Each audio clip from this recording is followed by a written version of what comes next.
we're going to move on to the next topic here, which is going to be talking about the Steelers. Okay, now let me read my guy Kenny comment before we actually get there. We got some good fights on the undercard. I believe that. Yup, I agree. We can choose whether or not to watch the main event, but he will continue to thrive because he'll have great undercard fights. I mean, hey, I'm not mad with a good undercard. Okay, I'm not mad at that at all. That's not really the issue here, right? Clearly the undercard was definitely good. Both fights on the undercard was good, but clearly this is what we're going to talk about because it's the headliner, and unfortunately the headliner was exactly what we saw in Mike Tyson's locker room. You can fill in the blank. But anyway, we are going to go and move on to Mike Tomlin, because one team that's not ass right now is the Steelers. Okay. They are actually out here winning games. And the question that we have right now is, will Mike Tomlin finally be recognized as the league's coach of the year? And Zay, I want to begin here because we all know that my take when it comes to Mike Tomlin has not been popular for all these years. And I am here to talk about it right now. So, folks, as I take a sip of this water here and collect my thoughts, I am going to surprisingly, shockingly say that Mike Tomlin should be on his way to winning head coach of the year, barring that he doesn't have a collapse like he did in 2020. If he can continue what he's doing right now, the award is and should be his. Okay. Now, one thing about the award, we're not going to lose our head over coach of the year, right? Because Jason Garrett won that award. Where is he at right now? Marvin Lewis won that award. Where is he at right now? Okay. Kevin Stefanski won the award twice. He's about to get fired. Okay. At the end of the year. Maybe. Right. It's not a big deal. However, it's not going to impact Mike Tomlin, whether he gets it or not, because he's still going to be in Canton one day, right? He's still one of the all-time great coaches, right? So even if he wasn't going to get it or not going to get it or never gets it, he's still going to be in Ohio, okay? Now, as a Mike Tomlin critiquer here, even if that's not a word or not, I don't know. But I think this is his best coaching job since the year he won the Super Bowl. I'm going to just be honest with you, right? And when we did, me and Zach, when we did our midseason awards, I labeled him the runner-up. I had Dan Quinn, but obviously since then he beat Dan Quinn head-to-head literally the week after. And I cited a couple reasons why I opted not to go with Mike Tomlin, okay? So we could get to those reasons right now before we get to the reasons why I am going to go with Mike Tomlin now. So a couple weeks ago against the Cowboys, fallback, right? He had a 4th and goal. He called the timeout to set his defense and then give his offense an opportunity to match with the Cowboys went on to do, which was score. Go ahead, right? Then save the timeout, called the timeout, lost the game, didn't give his offense a shot. Against the Colts a while back, Justin Fields, 2-minute drill. You have a timeout in your back pocket. You may want to use it. It doesn't transfer with you to the next game. Clearly, he didn't use it, right? So he didn't give Justin Fields an opportunity to lead a game-winning drive, right? And then, obviously, the play against the Giants where I forgot who scored, but he challenged a play that's automatically reviewable. Obviously, that was boneheaded, and that's why I didn't give him the award 2 weeks ago. But now we move forward, and he stopped the sizzling Jaden Daniels, arguably had his worst game against Mike Tomlin's defense. His decision on 4th and 1 to draw the Commanders offsides won them the game. That was smart, obviously. This past Sunday, they won the turnover margin against the Ravens, and the Ravens had a game-tying potential 2-point conversion to line up for with 1 minute left to go. And Mike Tomlin called the timeout to see what the Ravens was going to do, which was going to be a jump pass in the end zone. He called the timeout, made the adjustments, and he forced the Ravens to really be disorganized at the line of scrimmage and run a play that had no shot to tie the game. Right. And then when they got back the ball, Tomlin switched quarterbacks, subbing in Justin Fields, and he got them decent yards to set up a 3rd and 1. And then he goes out there with Wilson, calls a timeout, and brings back Justin Fields. And Justin Fields obviously iced the game and gave them the W. So that's coaching right there. Literally, that's coaching. That's what I want to see. you making the necessary adjustments to win games. And Mike Tomlin has done that the last couple of weeks. That's all I asked for. Okay. When I said what I said about Mike Tomlin, I meant it. I still feel that way. Right. But he's been doing what he has to do the last couple of weeks, and he has been winning games. More importantly, to me, he is the head coach of the year favorite right now. I just love the passionate speech of Mike T being called the coach of the year out of your mouth. It's just so beautiful. It's beautiful. This not a time. I think we have to make sure we clip this for the foreseeable future, because this is a time we did not expect from anybody. Anybody that knows Lil knows how passionate he is about Mike Tomlin. But despite my feelings about Mike Tomlin, I'm gonna say you're wrong. I think the coach of the year this year, especially if they beat the Lions, is Sean McDermott. Sean McDermott has coached a top 5 offense. I believe they're third right now in offense in terms of yardage, top 10 in defense. And this is a team that is out with Matt Milano. They're arguably their best defender on that football team. Ed Oliver is playing at an exceptional high rate, and their receiving core is depleted. They added a bunch of guys on one-year deals, cheap deals, rookies, and this is what the Buffalo Bills are doing in its entirety. I think the Bills playing extremely well. And I think Josh Allen has only elevated his game since the departure of Stephon Diggs, which allowed him to actually turn over the ball less and establish more of a rapport with his other receivers like Shakur, like Keon Coleman, the Rook, like Kincaid, who's been dominating a lot more. Curtis Samuel had a great game last game. Mac Hollins has had, like, these are the guys. And then not least, James Cook has been having a phenomenal season in terms of scoring touchdowns. So I think, what Sean McDermott has been capable of doing this year has shown that it wasn't all just we need the biggest names possible in order to win football games. It's more about the X's and O's, and a lot of the guys that I've said throughout the season that Sean McDermott has been capable of developing the younger players on that roster and buying into that system, which we have seen on that secondary. We have seen on that linebacker group. We've seen on the young receiving core. These guys have been buying in fully, which has shown a big time addition for this team. So for me, I think if Sean McDermott is able to beat the Detroit Lions later on in this season, I think he's a runaway favorite, clear, to win that Coach of the Year award. I mean, look, I think Sean McDermott is doing a very good job. I think he should be in the conversation. I would personally have arguably 2 to 3 guys ahead of Sean McDermott. Obviously, Mike Tomlin, who I'm talking about right now. Jim Harbaugh, I would probably have number 2, because also like the Buffalo Bills. I mean, the Buffalo Bills, they was rebuilding too, but they was trying to like competitive rebuild. They wanted to still win. The Chargers look more like a rebuild situation, especially considering that Kansas City is in your division. And what he's able to do and what he has done with less. I mean, no number 1 wide receiver. At least the Bills have Amari Cooper. They was winning before Cooper, but now Cooper at least gives them alpha on the outside.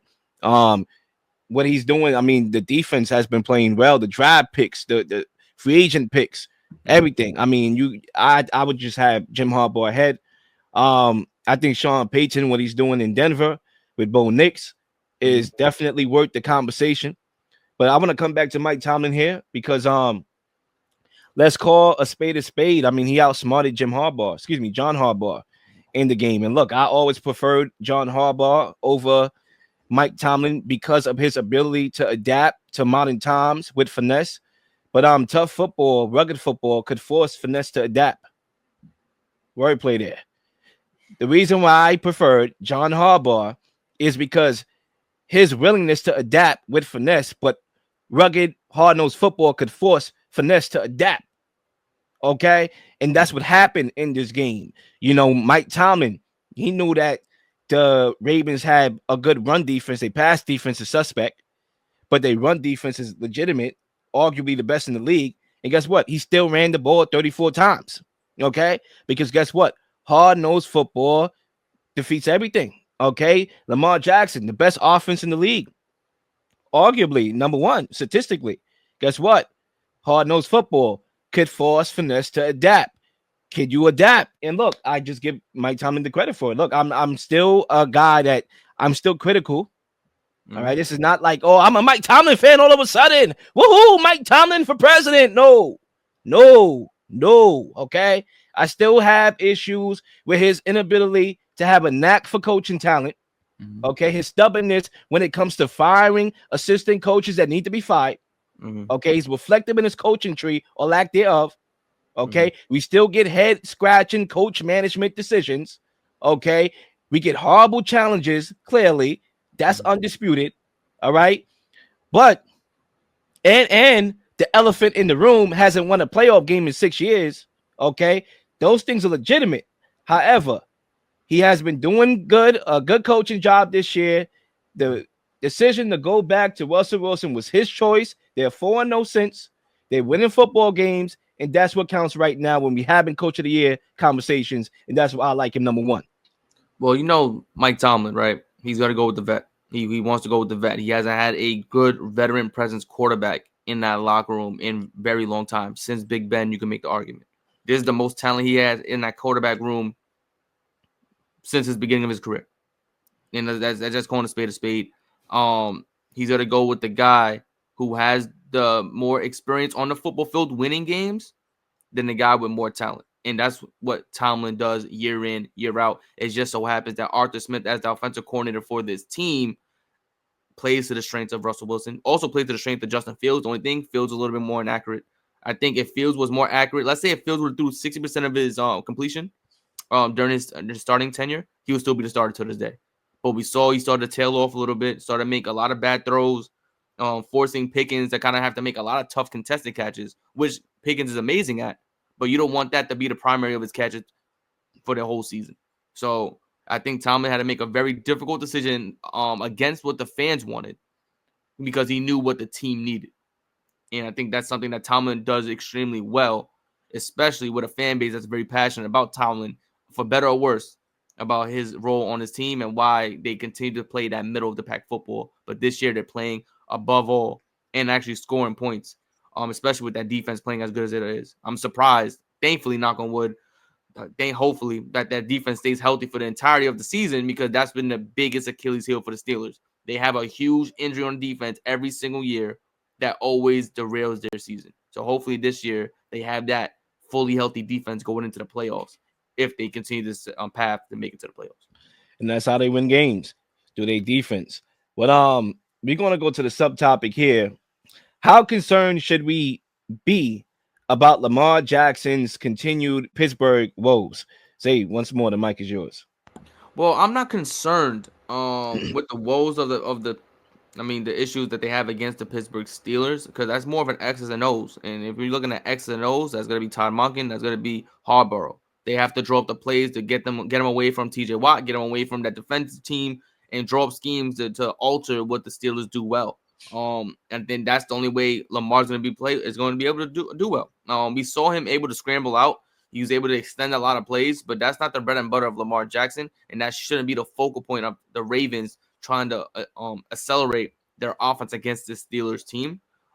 They have to find ways to remove TJ Watt from every play, even if that means doubling him on linemen, and allow Lamar Jackson to make his progressive reads, which he has been doing all season, and developing that rapport with his receivers to get him the ball. So it has to be that falls on the coaching staff. I think Lamar Jackson doing everything he can that's in front of him to make plays. The issue is the pocket is collapsing at a very fast rate. And I think the plays that they're calling and trying to establish are way too long where these receivers are too far out. They have to establish a short game, allow them to move the chains that way, opposed to trying to get 20, 30 yards downfield. I mean, look, I'm concerned. And I will start off with the captain obvious. I mean, they play the Steelers twice a year. Clearly they got to play the Steelers again. And potentially they can meet in the playoffs again. Okay. Lamar Jackson is 2-5 against the Steelers, and we all know against other coaches he's 63-8. But you can make, yeah, sure, you could counter that. You could be like, well, Jaden Daniels had his worst game against the Steelers. Kirk Cousins had his worst game against the Steelers. Lamar Jackson had his worst game against the Steelers, right? You could counter that, but and you can flip that. Look, Allen and Mahomes, right? Josh Allen is 4-1 against Mahomes, but guess what? Come playoff time, don't matter, right? I get it. We're gonna talk about that obviously next, but the reality is, it's about this year is about Lamar Jackson overcoming his demons, primarily in January. right? And the reality is the Chiefs, if they would have played the Chiefs, I'm guessing the Ravens are going to have to play out of the Chiefs or the Steelers or both on their way to the Super Bowl, right? Now, the thing about the Chiefs, they're like the Steelers. They can wreck the game at the line of scrimmage. They have Chris Jones, okay? He can flat out take over a football game, right? Now, you look at this game in particular, I'm going to tell you why I'm concerned. Derrick Henry finished with 65 yards and a touchdown on 13 carries, meaning that the Steelers were able to take him out of the game. Sounds familiar? Yeah, week 1 against the Chiefs. They limited Derrick Henry to 13 carries, same amount of carries, 13 for 46 yards, right? My point is the blueprint to beat the Ravens come January is obvious, given the right personnel. Obviously, you have to have the right personnel to occupy or exercise the blueprint, which is to take away the running game. Sounds familiar? That's what happened in the AFC Championship game last year. They had no running game. You forced Lamar Jackson to be a quarterback in the pocket, to think, to go through progression. So if you're able to take away Derrick Henry, which the Steelers was able to do, which the Chiefs was able to do week 1, which teams was able to do as far as the running game last year in the AFC Championship game, no Derrick Henry, then you force Lamar Jackson to have a lot of pressure to win the game, and you like your chances there, as opposed to Derrick Henry having 100 yards and going off. So, yeah, I am concerned because I'm looking at that and I'm applying it to the future and thinking about how that would look. Well, that's interesting. And the reason why I say it's interesting is because this is the brand of football that the Ravens have done every year since Lamar has been the starting quarterback. Right? He has a phenomenal season. He plays shaky against a handful of teams.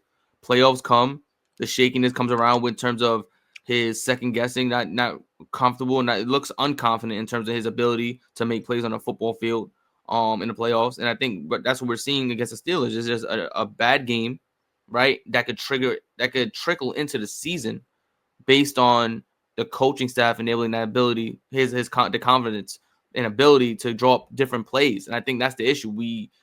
The Ravens coaching staff focus solely on the talent of Lamar Jackson and not the mind, not the intellect, not his ability to read the field.